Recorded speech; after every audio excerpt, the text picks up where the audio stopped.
Quiero compartir con usted mi opinión. Después de una primera ronda electoral que se nos convirtió en un referéndum nacional, porque al final de cuentas muchos terminaron votando por el tema de la familia o el tema del matrimonio homosexual.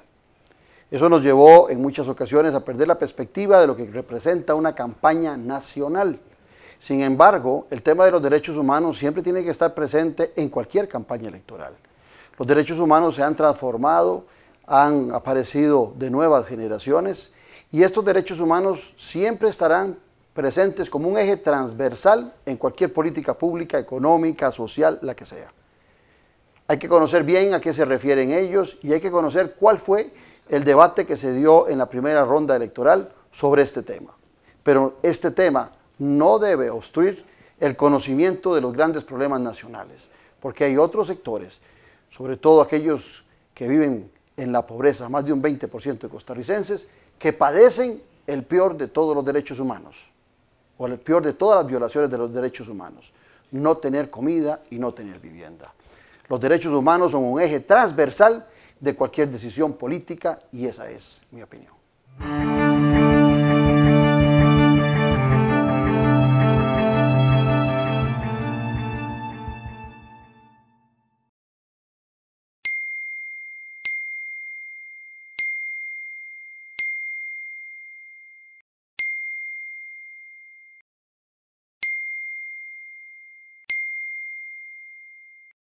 ¿A qué hora me van a atender? Vamos, doctora. En este momento tenemos una emergencia. A llegar a la sala de choque. ¿Y la mía qué? Llevo más de 2 horas aquí y nada. Viene en paro. Andrés, bloqueemos el aire. Chequea pulso, analiza el ritmo. 1, 2, 3. Laboratorio y rayos X. Finalizando 10º ciclo, doctora. Rayos X portátil, la sala choque. Vamos, gente, vamos. Hay que continuar reanimando. 10 segundos para el cambio. Las personas con su vida en riesgo van primero. Caja Costarricense de Seguro Social. Café y palabras, porque la política sí importa. Escúchenos por 89.1 FM. Café y palabras. Charlas de café le involucran en el acontecer en el día a día de la sociopolítica nacional. Café y palabras, porque la política sí importa. Por 89.1 FM, La Superestación. Un programa con aroma de café y con sabor a gente. Café y palabras. La mejor revista política del país. Decisiones. La revista que expone el análisis de la buena política. Adquirila en la recepción del Club Unión. O también llamando al 2273-1473. Valor 4.000 colones. Ingresa e inscribite en la versión digital revistadecisiones.com.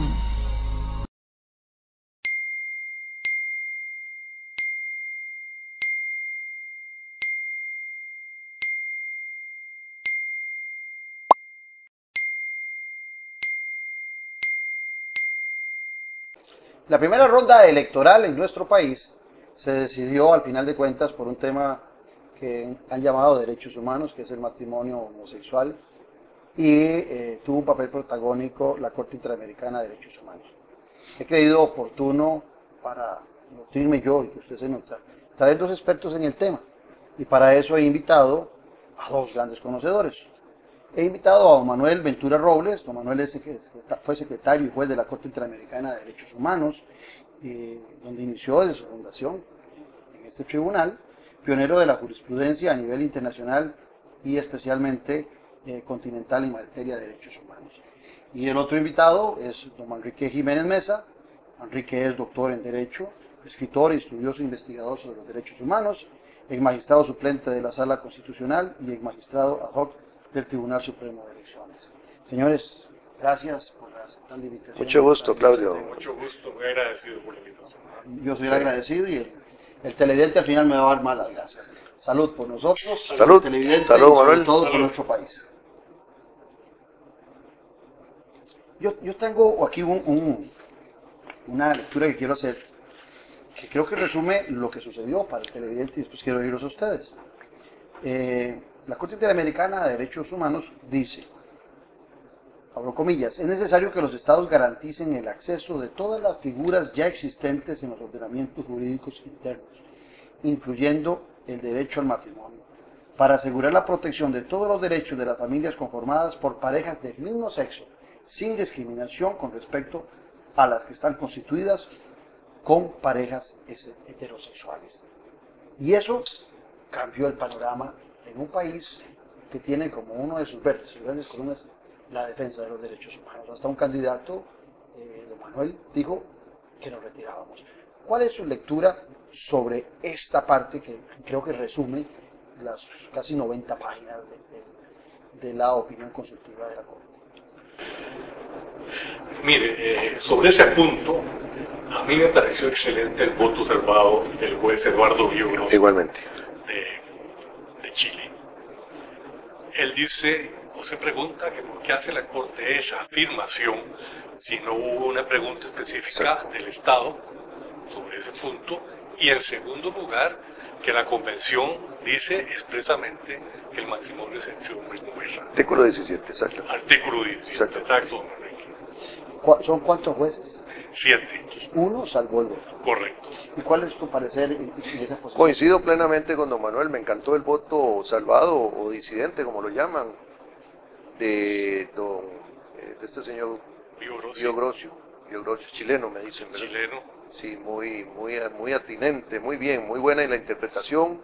Realmente, como dice don Manuel, no estaba entre las preguntas lo que era propiamente el matrimonio. Simplemente es una derivación a una pregunta que hace el Estado en el sentido de que en relación con las parejas del mismo sexo que tengan, digamos, algún tipo de afectación patrimonial, entonces, ¿cuál es el estatus que debería tener en relación también con la interpretación que se da al artículo 54 del Código Civil en Costa Rica para facilidad de los cambios de nombres, incluso temas tan interesantes, por ejemplo, perdona nada más, se habla de la orientación sexual y en ningún momento se habla de lo que es básicamente lo que es la predisposición de género o la subjetivación de género en ningún momento, y sin embargo de oficio lo asume también la Corte en su voto de mayoría.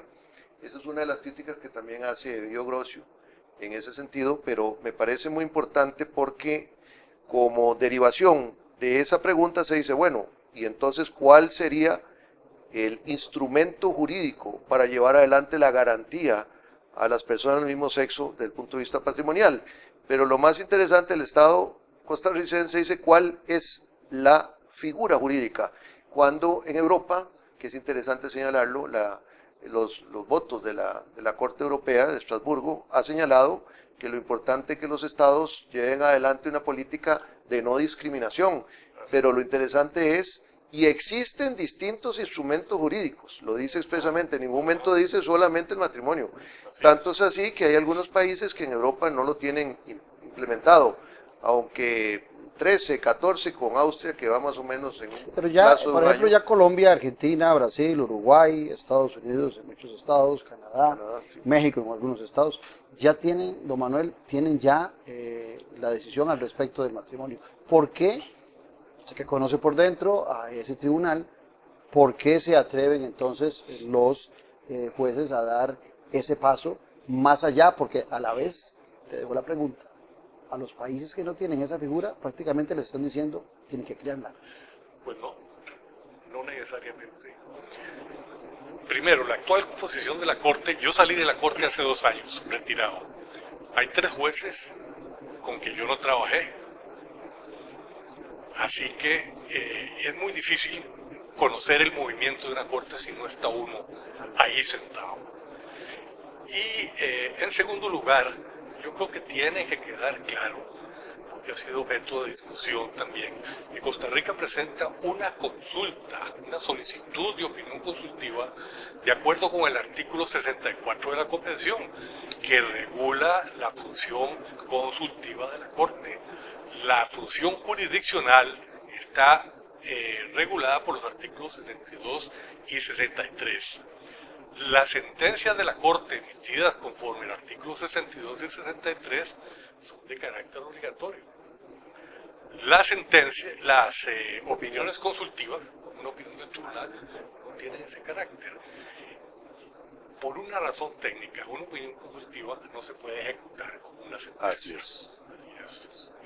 Ese es un punto clave.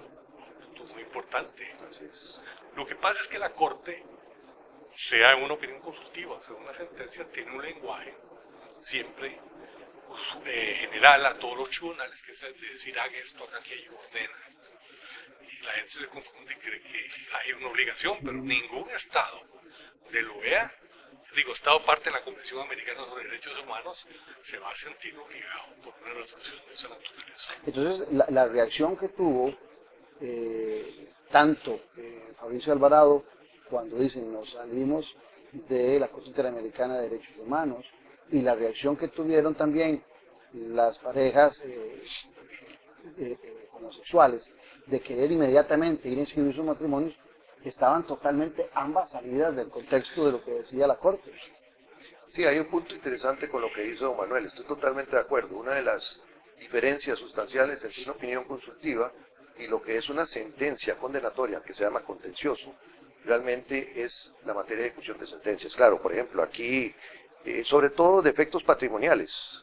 Entonces, por ejemplo, si un afectado necesita cobrarle al Estado costarricense, que es uno de los denunciantes, pongamos, aunque la comisión es la que se subroga procesalmente y lleva adelante la causa, pero los afectados pueden incluso coparticipar como una especie de coadyuvante dentro del proceso, pero es interesante, pueden ir a una ejecución de sentencia, no existe una ejecución de opinión consultiva, ese es un punto, tampoco, y lo dice Abel Grosio muy bien, por ejemplo, otra diferencia está también en que no existen partes en sentido estricto, no hay un debido proceso en sentido estricto, como dice don Manuel también no hay una ejecución de sentencia, o sea, realmente una cosa es una sentencia condenatoria que es vinculante para el Estado, por supuesto condenado, ¿verdad? Y otra es una opinión consultiva, incluso yo estuve revisando todos los votos, miren, en el 0182, en el 0383, en el 0484, en el 0585, que es el de la famosa colegiatura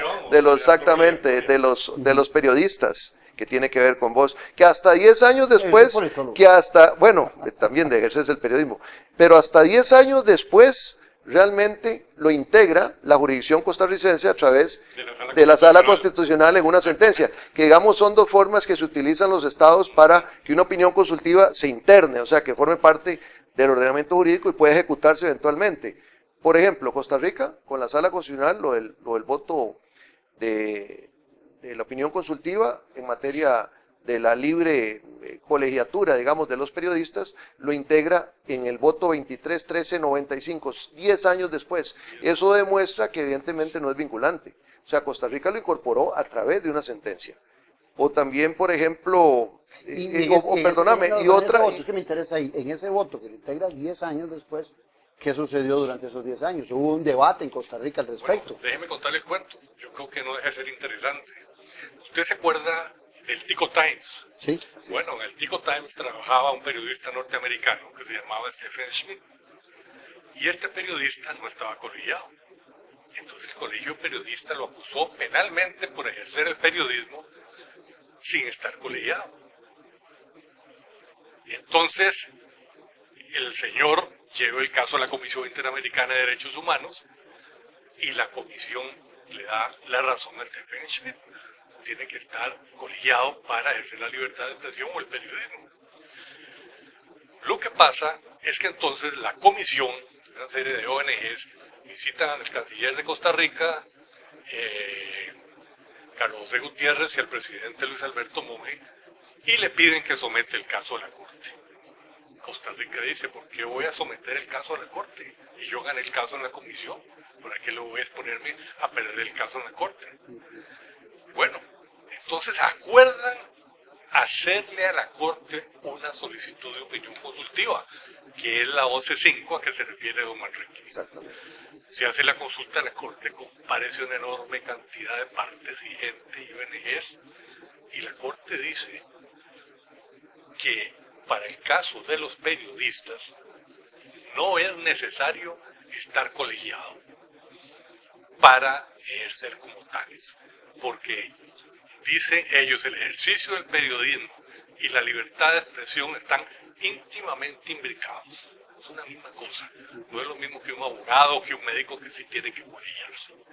Muy bien, se produce esa opinión consultiva, el escándalo de 3 días que dura en Costa Rica las cosas, y pasan 10 años y no pasa nada. Muy bien. Hasta que un señor que tiene un programa deportivo en Nicoya, Roger Ahun, yo creo que era Sí. lo acusa también el Colegio de Abogados penalmente por ejercer el periodismo sin estar colegiado. Entonces Roger Ahun acude a la sala cuarta y dice, mire, aquí hay una opinión consultiva de la Corte que dice que no hay que estar colegiado. ¿Y qué pasa entonces? Que la sala en esa sentencia que mencionó don Manrique dice que habiendo sido Costa Rica el Estado que presentó la consulta y habiendo echado a andar un andamiaje sumamente costoso y complejo, porque se notifica a todos los Estados miembros de la OEA, organizaciones no gubernamentales, participa un montón de gente, la jurisdicción más amplia que existe en el mundo, la jurisdicción consultiva. Ahí esa sentencia dice que entonces, por esa razón, Costa Rica debe acatar esa sentencia. Así es. Pero entonces... Y perdóname, y el otro sistema o el otro instituto que se utiliza, los estados lo utilizan mucho, es a través de la legislación. Si hay una opinión consultiva y la quieren incorporar a una ley, entonces lo meten dentro del proceso, digamos, de creación o modificación de leyes. Entonces, digamos, esos son los dos grandes parámetros que utilizan los estados para hacer más efectiva una opinión consultiva. Yo leo, ustedes son los abogados, yo soy politólogo, pero leo este otro párrafo, y este otro párrafo, si yo lo leyera como un ciudadano común y corriente, como lo que soy, yo diría, aquí hay una disposición que me dice que tengo que acatarla. Dice, el Estado debe reconocer y garantizar todos los derechos que se deriven de un vínculo familiar entre personas del mismo sexo, de conformidad con lo establecido en los artículos 11.2 y 17.1, que los leí, ahora los comentamos, de la Convención Americana de Derechos Humanos, y en los términos establecidos en los párrafos 200 y 218. Esos dos artículos hablan del respeto a todos los seres humanos, ¿verdad? Y hablan también de la conformación de la familia, si mal no recuerdo. Yo leo esto, Manuel, y me da la impresión de que hay una orden que hay que acatarla. Claro. Entonces, ¿qué procedería? Ustedes me dicen que no es de vinculante la decisión. Yo creo que el Estado puede optar la vía que considere más oportuna. Puede no cumplir con lo que dice la opinión consultiva o puede cumplir a través de algunos de los medios que ha señalado don Manrique. Una ley, perfectamente. Y cumplir con lo que dice la opinión consultiva. Entonces el tema volverá a la Asamblea Legislativa, al Parlamento. Puede ser, eventualmente. Sí, hay un punto interesante. Cuando se habla del artículo 17, que es interesante también verlo en el contexto del sistema, de toda la opinión consultiva 2417, que es esta, la misma Corte reconoce expresamente, y eso me parece importante señalarlo, que el artículo 17 de la Convención se refiere al matrimonio entre hombre y mujer, como lo dice expresamente. No cabe, digamos, algo contrario expresamente a lo señalado a nivel de Convención Americana. Ok. Pero viene una interpretación que ellos dicen, bueno, que se basa en el Tratado de Viena, artículos 32 y 33, después señalan de que hacen una interpretación gramatical, una interpretación sistemática, una interpretación teleológica, o sea, finalista hacia el fin, y dicen, bueno, también con el Tratado de Viena, que se aplica el principio de la buena fe en la interpretación, que se aplica la interpretación también literal, etcétera. Pero como dice el voto de Biogrosio, me gustó mucho. Miren, señores, ustedes lo que están haciendo básicamente es una creación jurídica, no una interpretación, porque en ningún momento la Convención Americana de los Derechos Humanos acepta o da la posibilidad para interpretar en contrario que el matrimonio no sea entre hombre y mujer. Vea qué interesante. Y entonces ahí entra básicamente en una discusión, porque dice, si nos atenemos a la creación de la buena fe que tuvieron los estados para llevar adelante la redacción de la Convención Americana, se está hablando de hombre y mujer. No hay otra posibilidad de un instituto distinto. Entonces, claro, lo que hace la Corte en esta opinión consultiva es decir, estamos con una interpretación evolutiva, Pero entonces viene la respuesta de Biogrosio y dice, señores, puede ser evolutiva desde el punto de vista sociológico, pero no jurídico. Ustedes no están interpretando, ustedes están criando, que es otra cosa. Pero hay otro juez. Ese es un punto interesantísimo. Hay otro juez, ya no es chileno, es colombiano, Humberto Sí. Sierra, que dice: espero que el presente voto contribuya para que los estados tengan en cuenta que la garantía de reserva de ley no puede ser un obstáculo para el desarrollo de los derechos y mucho menos para el cumplimiento de las obligaciones de derecho internacional que adquieren al momento de ratificar tratados de derechos humanos como lo es la Convención. O sea, me corrigen ustedes, pero me da la impresión de que tiene una posición totalmente contraria a la del chileno. Sí, claro, este señor es constitucionalista y Biogrossi es internacionalista. El enfoque diferente de los dos. Pero yo quería decir algo que se me está viniendo a la mente. Hay dos sentencias de la Corte en las cuales me tocó participar, poco antes de irme, en las cuales uno es el caso Duque contra Colombia, en el cual se reconoce que la pareja, no se habla de matrimonio, no. Que la pareja era una pareja homosexual, había fallecido uno de ellos, y no quisieron reconocerle un seguro, una compañía privada de seguros como herencia, está obligado al Estado colombiano a darla. Pero el caso, ¿A darla o obligar a la compañía a darla? no, obligar a la compañía tiene que darla, no el Estado, no la compañía. Y otro caso, el caso Atala Rifo contra Chile, que es muy importante, porque había una señora jueza que tuvo 3 hijos, se divorció, entró a convivir con otra señora, era lesbiana, y el Poder Judicial le quitó la custodia de las hijas. Y viene la Corte Interamericana y le dice, no puede discriminar por razón de sexo, ella puede hacerse responsable de la educación de sus hijos. Esos son los dos precedentes jurisdiccionales, fueron obligatorios para Colombia y para Chile, que existen. Exacto. Hay un punto importante en todo esto que se ha venido insistiendo. No existen convenios ni tratados en la materia a nivel interamericano. Punto importante. Si nosotros tomamos en cuenta de los 23 países que están adscritos a la convención, 23, solo 6 están en la tesitura del matrimonio homosexual. Si tomamos en cuenta los 34 países miembros de la OEA, de los 34 países, solamente tenemos 8 que están adscritos al matrimonio. Y si tomamos en cuenta los 193 estados que forman las Naciones Unidas, estamos hablando solo de 24 países. O sea, que no existe tampoco ni un principio general del derecho, ni una costumbre en sentido estricto que sea fuente de derecho internacional, ni tampoco del jus cogens, como se dice, sino que tampoco existen tratados ni convenios que los estados tengan que cumplir. Aquí el punto es que de una opinión consultiva, la Sala Constitucional equivocadamente dijo, en ese voto del año 95, dijo que eran vinculantes las opiniones consultivas. Pero bueno, vamos entonces a ver 3 escenarios. Se basa en el voto 0383, la opinión consultiva 0383. Si nos vamos a la 0383, en ningún momento se dice que es vinculante. Ven qué interesante. Son orientaciones, son recomendaciones, son interpretaciones, e incluso aquí en este voto, el 2497, en ningún momento dice que sea vinculante, no lo dice. Lo leí con lupa y no dice. Entonces, tenemos el 0383. 05, bro. El 0585, la de... No, esa es la del periodista. Ah, no, la periodista. no, 0383 la que hizo referencia la sala basándose en la vinculatoriedad. Sí, en el 95. Sí. Ya. Entonces, pero si se va uno a la 0383, en ningún momento dice que es vinculante. Fue una equivocación de la sala. Alguien lo llevó, lo dijo, sonó muy bonito y resulta que hubo un error. Entonces tenemos 0383 que en ningún momento dice que es vinculante. La sala dice que es vinculante porque el 0383 lo dice que no lo dice. Luego, en el 2006 la sala dice que es prohibido el matrimonio homosexual.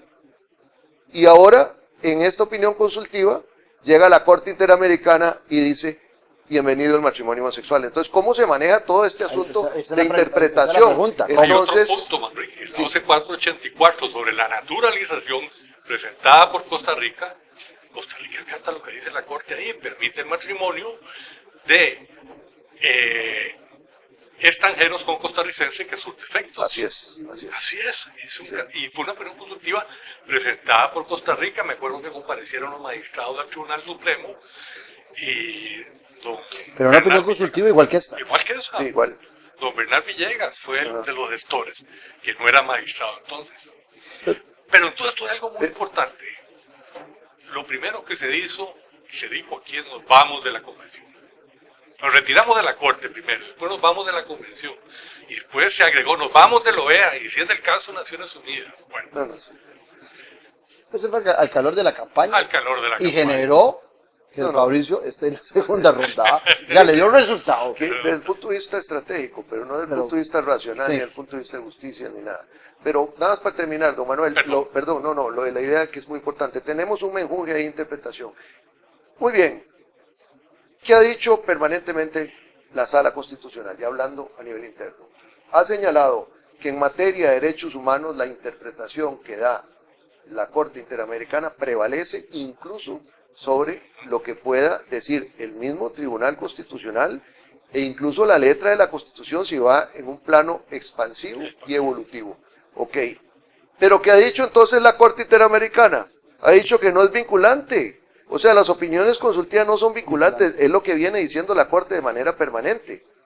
Aunque suena muy bonito que pueda ser vinculante. No es problema. Perdóname, pero ve que interesante. Entonces, si nosotros nos vamos en sentido estricto a lo que ha dicho la jurisprudencia de la Sala Constitucional, no es vinculante. Y si no es vinculante, sigue vigente la prohibición del 2006 de la Sala Constitucional. Vean qué interesante. Bueno, usted estaba exponiendo algo. Sí, es un punto muy importante, tanto como el que estaba desarrollando Manrique.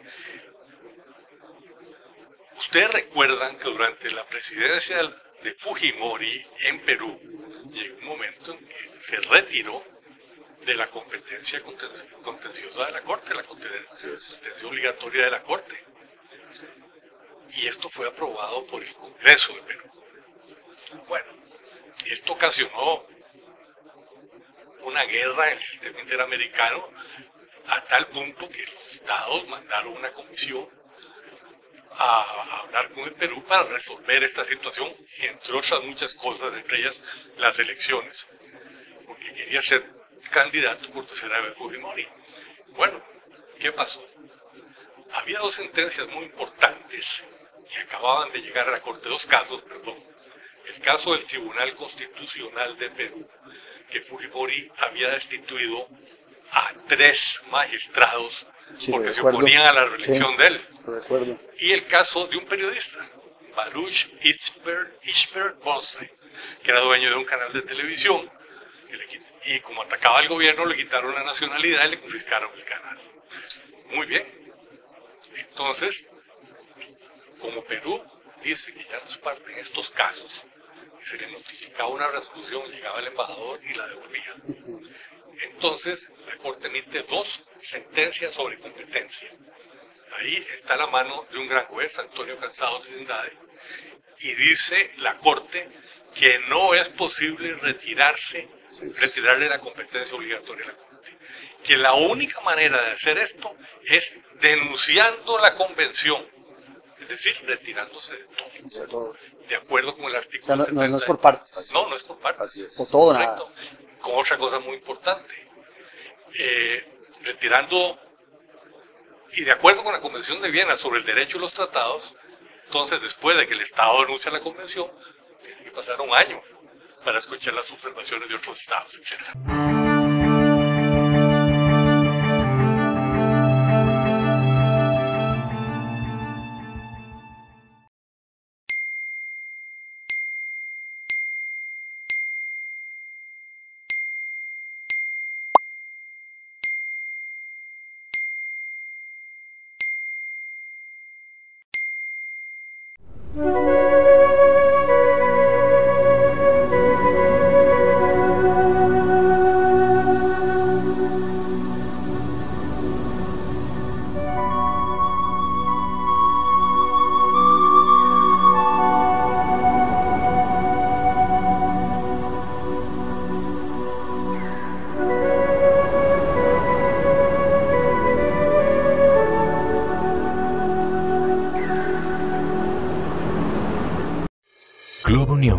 distinción y elegancia desde 1923. Ofrece almuerzos o cenas empresariales con la mejor atención, acompañados de un ambiente lleno de elegancia. Además, contamos con 6 salones, un restaurante, un bar, el lobby principal y otros espacios que se ajustan a tus necesidades. Estamos ubicados en el centro de San José, entre avenidas Primera y Tercera, en calle 2, frente al edificio del Correo Central. Más información al 2257-1555. Club Unión. Privacidad y confort. Somos parte de la historia de Costa Rica. La mejor revista política del país. Decisiones. La revista que expone el análisis de la buena política. Adquirila en la recepción del Club Unión. O también llamando al 2273-1473. Valor 4.000 colones. Ingresa e inscribite en la versión digital revistadecisiones.com.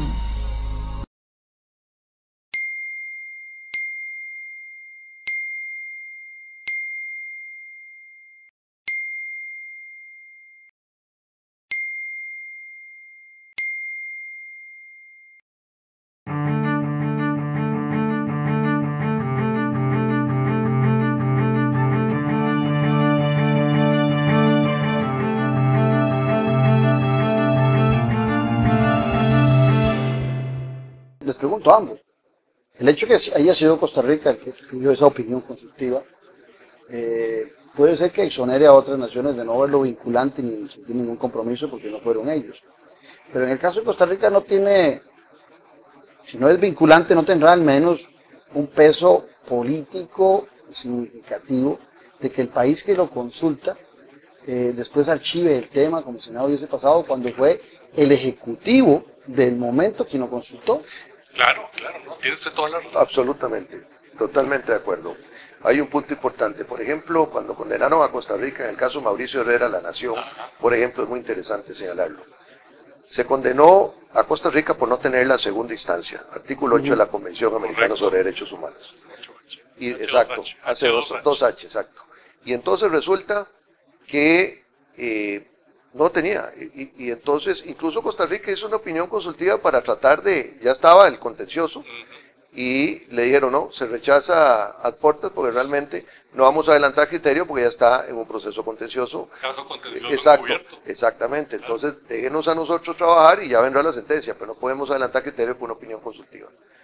Suena muy loable que Costa Rica tiene una casación abierta, lo cual era cierto, porque Costa Rica sí tenía en el sistema penal una casación sumamente amplia y se podía interpretar casi como una segunda instancia. Pues no, señores, casación es una cosa y se requiere la segunda instancia. Lo dijo y ustedes tienen que cumplir. ¿Qué tuvo que hacer Costa Rica? Bueno, adaptar la legislación. Ese es un punto muy importante. No podemos ahí sacarnos de la manga de que vamos a derogar la legislación porque es una opinión consultiva, vamos a sustituir la legislación porque es una opinión consultiva. No, no. Es decir, aquí hay que tomar las adaptaciones legales del caso, es definitivo. Hay un botón en rojo, y lo he dicho en varias participaciones, con la opinión consultiva, donde se le está diciendo a Costa Rica, señores, adapten la legislación, los instrumentos jurídicos, porque puede salir condenado en un caso contencioso. Pero en el caso ese de Costa Rica, qué interesante, Mauricio Herrera, La Nación, contra Costa Rica, resulta que básicamente con los atrasos legislativos, se llevó como 5 años para poderlo implementar. Claro, cada 6 meses le pedían a la Corte Interamericana, le decían, señores, miren, necesitamos más tiempo, se les da. Bueno, duraron como 5 años más o menos. Pero lo que quiero señalar es que es muy importante, una vez que existe una sentencia condenatoria, definitivamente tiene que cumplirse. Ahora, aquí vienen lineamientos. La misma opinión consultiva está diciendo, es de contexto jurídico, tiene fuerza jurídica, sí. Hay una especie de vinculación, claro, entre un Estado que consulta y el efecto de la opinión, obviamente, pues no es una vinculación en el sentido que ya se ejecuta como si fuera una sentencia, pues llegaríamos al absurdo de la interpretación que sería tan llevada al extremo, lo que es la irracionalidad, como decir, eliminemos la jurisdicción contenciosa, nos ahorramos un montón de dinero y entonces mejor solo nos dedicamos a hacer opiniones consultivas. E incluso cerremos parte de la Asamblea Legislativa, parte del Estado costarricense y dediquémonos a hacer básicamente consultas. Más de uno aplaudiría por eso. Para reforzar lo tuyo. El convenio de sede que firmó el Estado de Costa Rica con la Corte Interamericana, el artículo 27, y me acuerdo perfectamente porque yo estaba en la máquina, no había computadora, redactando y estaba Rodolfo Pisa atrás. También con otra máquina. No, estaba parado. Con el Radex. Con el Radex. Rodolfo caminaba y hablaba. Y mira, nos falta tal punto. Digo, estaba muy cansado ya, dígame. Y el texto quedó. Las resoluciones de la Corte y en su caso de su presidente tendrán la misma fuerza ejecutiva o ejecutoria de las dictadas por los organismos internacionales. Digo, habla de fallos. Habla de fallos Exacto, de la Corte. Sí. Fallos de la Corte. Pero bueno, ahí vemos por qué se puede ejecutar una sentencia de la Corte, Exacto. pero no habla de opiniones consultivas. Exacto. Y a mí me llamó mucho la atención cuando salió el efecto, se notificó y se dio a conocer el contenido parcial, lógicamente, y sesgado de la opinión consultiva. Ya decían, ya los notarios tienen inmediatamente claro, y yo me quedé bueno, el colegio se pronunció pronto. No, claro, porque bueno, sí, yo tuve una participación en su momento. En un momento dediqué a exponer la diferencia entre opinión consultiva. Sí. Lástima que no pude ver a don Manuel a tiempo, pero realmente coincidimos plenamente. O sea, una cosa es la opinión consultiva, otra cosa es la sentencia condenatoria. Ahora, yo tengo ustedes son abogados y yo soy politólogo, yo soy muy mal pensado. Piensa mal en política y acertar. No, los abogados también pensamos muy mal. Generalmente. Pero, don Manuel, usted fue secretario, juez de la Corte Interamericana de Derechos Humanos por 37 años, ¿verdad? Okay. Está en San José. Aquí está. Firmó el pacto, se llama Pacto de San José. Aquí está. La consulta, ¿cuándo la hicieron en Casa Presidencial? No recuerdo usted. Fue en el año 16 y se falló en el 17 de noviembre. Ok, ahí viene la pregunta. Sí. Se hizo en el 16. Se falló y salió el 24 de noviembre. Correcto. Se emitió. Se emitió. Ok, ¿y por qué? ¿Por qué hasta el 9 de enero, el mal pensado de Claudio Alpizar, por qué hasta el 9 de enero, más de mes y medio después de que ya se emitió, que está en San José, solo en el correo de los tiempos pasados de los burros, pero ahora como es tan rápido, ¿por qué siempre dura tanto la Corte en esos pronunciamientos? Le voy a explicar una cosa porque todo el mundo se hace esta pregunta. Yo pienso en manos políticas diciendo, ese tema tiene que salir el inicio de enero. No. La Corte no es permanente. La Corte vota un caso, los jueces se van.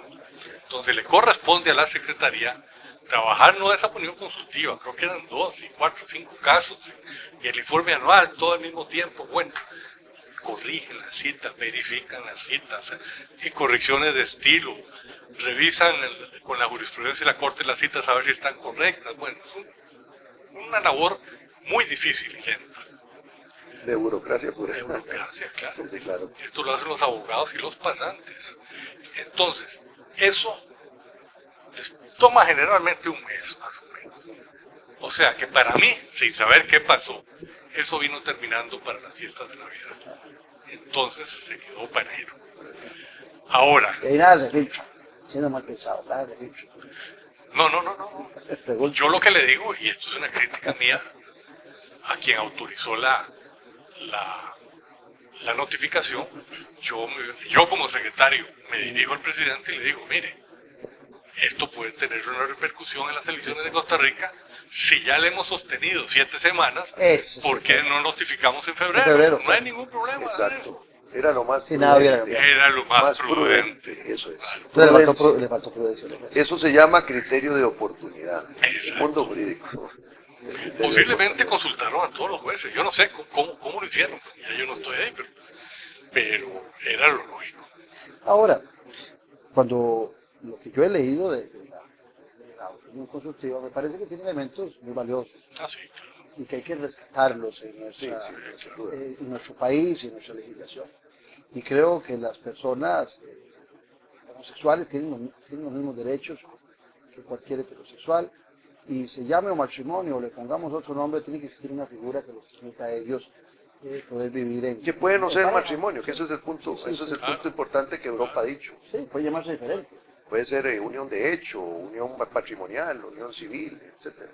Exacto. Puedo poner puedo ponerle penemonio o vagimonio, no importa, pero lo importante es que exista una figura que sea representativa de estas uniones. Entonces viene la pregunta ahora. Si está tan nutrido y está tan rica la opinión consultiva, no deberíamos más preguntarle, creo yo, yéndolos ustedes dos, a los candidatos más del tema, a los que debemos consultarle, que son los diputados electos, pienso, ¿no? ¿Deberá ir esto de nuevo a la Asamblea Legislativa? ¿O cuál sería el camino correcto donde debería llegar el tema de estudiar esta opinión consultiva para acabar con un tema que en muchas ocasiones, y vuelve el politólogo, nos desvía de cosas que son trascendentales en el país y nos hace una campaña muy chiquitita sobre lo que yo le he comentado a usted, un referéndum sobre un único tema? ¿Cuál es la recomendación de los expertos? Mire, para mí la parte más importante está en lo del artículo 24, toda la no discriminación. Ese es un punto medular porque está en la Convención, tanto en el artículo 24 como en el artículo número 1. Toda esa parte de no discriminación. Yo diría que el Estado puede cumplirla antes como lo estime conveniente. Bueno, ¿qué pasa si algún ciudadano recurre a la Sala Constitucional? Le pregunto yo a Manrique y le dice a la Sala, mire, no ejecutan esta opinión consultiva de la Corte. Ellos están en la obligación de inscribir mi matrimonio homosexual. Ese puede ser un camino, y que la sala se pronuncie y diga si es obligatorio, hágalo, o no, no es obligatorio. Pues es un asunto que tiene que ir al Parlamento.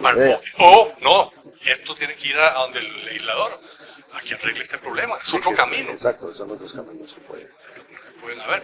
Si es que estamos a la espera de ver qué pasa. Exacto, hay un punto interesante, en el sistema interamericano, para poder ir a un pleito, digámoslo así, a la parte contenciosa, hay que agotar la instancia interna, que es un punto muy importante, ¿verdad? Entonces una persona que se sienta afectada, eventualmente agota la instancia interna, o sea, puede ser la jurisdicción constitucional, puede ser una sala primera, segunda, tercera, dentro de la configuración de la Corte Suprema de Justicia, agotar la instancia y presentar el caso ante la comisión. La comisión valora y si considera de que hay bastante elementos importantes para llevar el caso, entonces la comisión lleva adelante el caso sin perjuicio de que las partes afectadas puedan estar ahí sentados y sean oídos, etcétera. Entonces la Corte ya resolverá lo que corresponde al derecho. Ahora, hay un punto también importante en todo esto. Desde el punto de vista, digamos, procesal, cuando existe este contencioso, los efectos de una sentencia básicamente es para el Estado condenado. Cuando existe una opinión consultiva, porque algo había señalado claro en tu exposición, cuando existe una opinión consultiva, si no es vinculante, si bien no es vinculante en sentido estricto como una sentencia, los demás estados ya saben por dónde van las líneas. En caso de que venga un contencioso contra ese X, Y o estado, miembro de los estados que aceptan la jurisdicción de la Corte, saben por dónde va el camino, porque una de las características, digámoslo así, de una opinión consultiva es la prevención. Pero es que le previene a los estados, señores, miren, aquí va el camino y por aquí puede venir una sentencia y por aquí puede venir la condena. Ahora bien, es importante señalar que al igual que la jurisprudencia de la Sala Constitucional no es vinculante para la Sala, también las opiniones consultivas no son vinculantes para sí misma, lo que es la Corte Interamericana. Puede cambiar perfectamente, es decir, puede haber un planteamiento nuevo, como dice don Manuel, puede haber la aplicación de una figura distinta, que el Estado se defienda muy bien y decir, señores, esta es nuestra posición, no hay discriminación de trato, no aceptamos el matrimonio, aceptamos, aquí está la ley, por ejemplo, de igualdad civil o de igualdad patrimonial, y defenderse, incluso, que es interesante también señalar, que la misma Corte Interamericana ha insistido que no solo el Convenio Interamericano sobre Derechos Humanos es el instrumento jurídico fundamental de su interpretación y aplicación.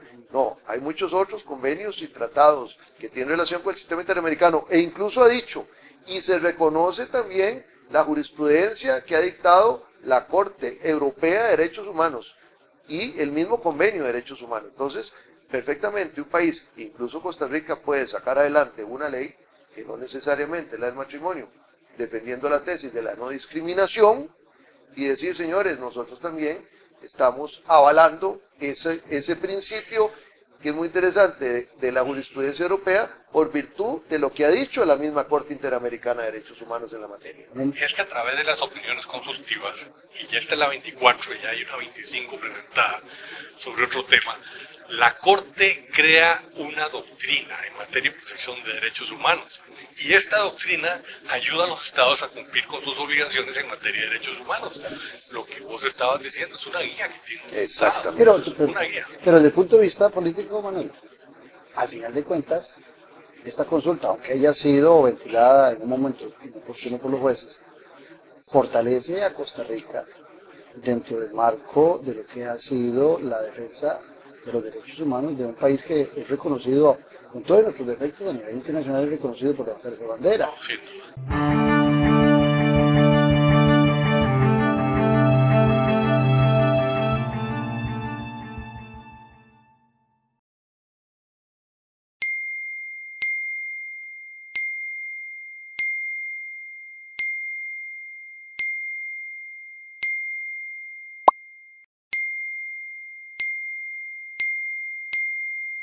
¿A qué hora me van a atender? Vamos, doctora. En este momento tenemos una emergencia. A llegar a la sala de hecho. ¿Y la mía qué? Llevo más de 2 horas aquí y nada. Viene en paro.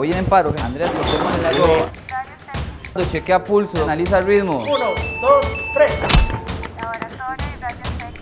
Finalizando 10º ciclo, doctora. Rayos X portátil, la sala shock. Vamos, gente, vamos. Hay que continuar reanimando. 10 segundos para el cambio. Las personas con su vida en riesgo van primero. Caja Costarricense de Seguro Social. Café y Palabras, porque la política sí importa. Escúchenos por 89.1 FM. Café y Palabras. Charlas de café la involucran en el acontecer en el día a día de la sociopolítica nacional. Café y Palabras, porque la política sí importa. Por 89.1 FM, La Superestación. Un programa con aroma de café y con sabor a gente. Café y Palabras. La mejor revista política del país. Decisiones. La revista que expone el análisis de la buena política. Adquirila en la recepción del Club Unión. O también llamando al 2273-1473. Valor 4.000 colones. Ingresa e inscribite en la versión digital revistadecisiones.com.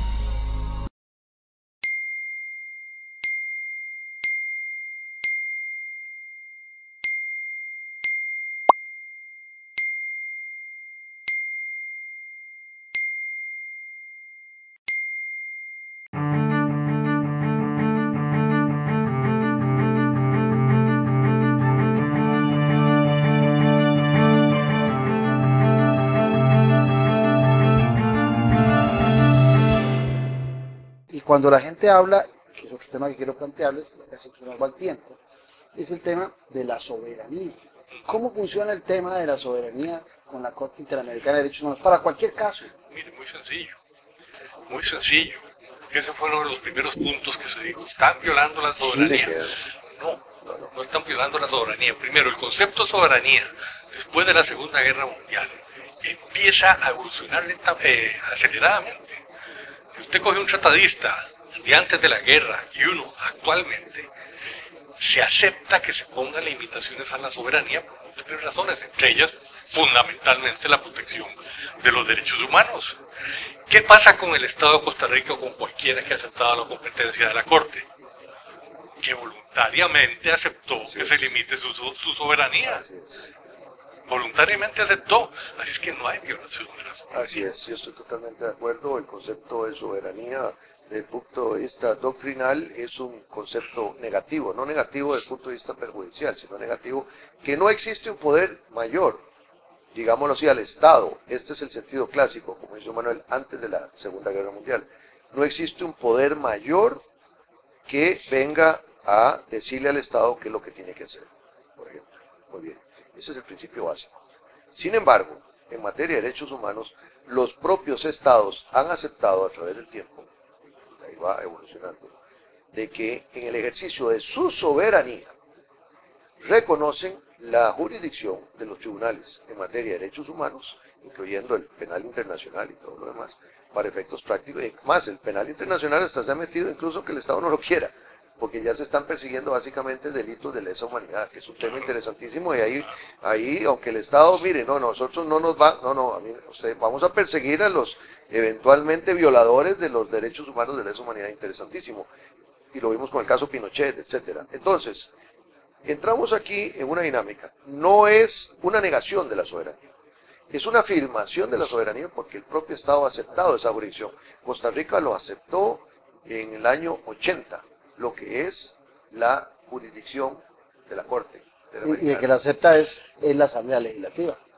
No, o es una firma nada más del Ejecutivo. Exacto, porque hay convenios que tienen que pasar por la Asamblea Legislativa y ahí se estudia si hay algún caso que sea contradictorio con la Constitución, y ahí se discute, y si no aparece nada. En el 75 Costa Rica se, digamos, se incorporó al convenio, aprobó en el 70, o Joaquín Trejo la ratificó. Sí, y en el 75... un poquito más allá, en el 80... En el 80 fue cuando... en el 80 fue cuando, exacto, la competencia, la jurisdicción de la Corte. Pero hay otro punto interesante sobre esto. Acabamos de ganar un juicio en la Corte Internacional de Justicia contra Nicaragua, varios. Sí. ¿Quién se cuestionó que habíamos limitado la soberanía por adaptar la competencia de la Corte? O la competencia del Tribunal Penal Internacional, como dice Manuel. O los nicaragüenses, fueron los que perdieron, aceptaron. No, y otra cosa, Manuel, importantísimo, por eso es absurdo decir, y con todo respeto para el que lo digo, Fabricio específicamente, en su momento de que Costa Rica tiene que estar, ¿cómo se va a salir? Primero, se llama el Pacto San José. ¿De San José de Costa Rica? Sí, de Costa Rica, sí, no el de California, el de Costa Rica. Está aquí, básicamente, la sede física de la Corte Interamericana, en San José. Que nos saldríamos y hay que ir a la Corte. Por otro lado, es un país sin ejército que necesitamos la defensa del derecho internacional. ¿Cómo nos vamos a salir de la Corte? O sea, es absurdo. Es absurdo siquiera. La campaña electoral es tantos absurdos. Pero ese es el punto. Es una cuestión meramente electoral, pero hay que tener mucho cuidado porque también se manda un mensaje muy peligroso a inversionistas. Y imagínense ustedes el efecto que tendría. Nada más supongamos que Costa Rica se saliera de la jurisdicción de la Corte Interamericana. Imagínense ustedes qué significaría eso para un país pequeño que depende del turismo, depende del comercio exterior, exportación, importaciones. O sea, nos cierran, nos estrangulan totalmente. Vea el problema que tiene Venezuela actualmente, por ejemplo, que se sale. En el Parlamento peruano hay uno o dos. Trinidad y Tobago, en su momento, Trinidad y Tobago también hizo loco y eso es un problema gravísimo. Hay otra cosa muy importante. Hay muchos estados interesados en llevarse la sede de la Corte. Claro, por supuesto. Esto es un privilegio que tiene Costa Rica. Imagínense que si nosotros denunciamos la Convención Americana, dejamos de ser Estado parte. Exacto. Y la sede de la Corte tiene que estar en un Estado parte. Así es que yo he conocido ya como juez único, como secretario de otro, intentos de un mismo Estado de llevarse la sede de la Corte para eso.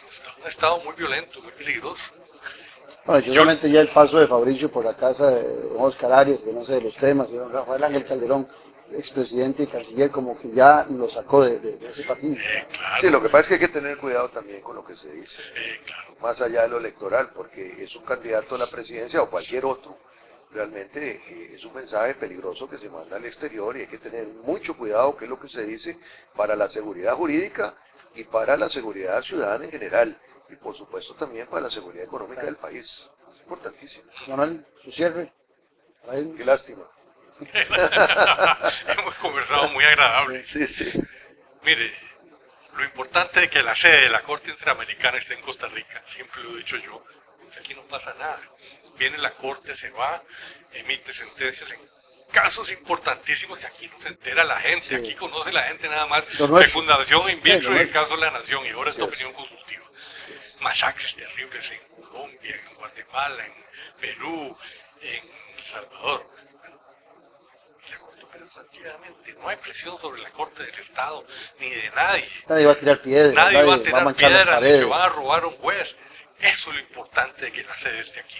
Si usted pone la sede en algún otro país, puede ocurrir todo eso que usted dice. Así es que yo espero que la sede se quede aquí permanentemente y que los costarricenses comprendan lo importante que es tener esa sede aquí para su prestigio. Muchas gracias, don Manuel, muchas gracias, don Enrique. Y creo que no mentí cuando dije que esto iba a ser un programa extraordinario cuando lo anuncié. No hay cómo oír a los que saben.